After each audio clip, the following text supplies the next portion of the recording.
Okay, this is a test of the Leatherman Charge TTI using the saw.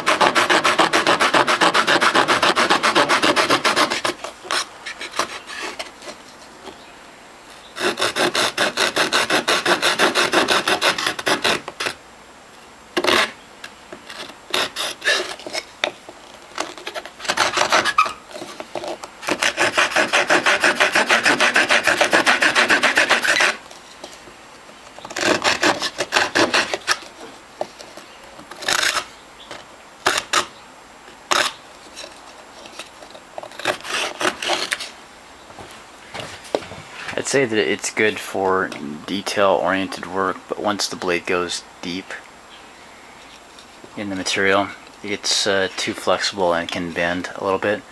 But I think it did a really good job. Again, it's a portable EDC saw, so you can't expect too much from it. But I think this did really well.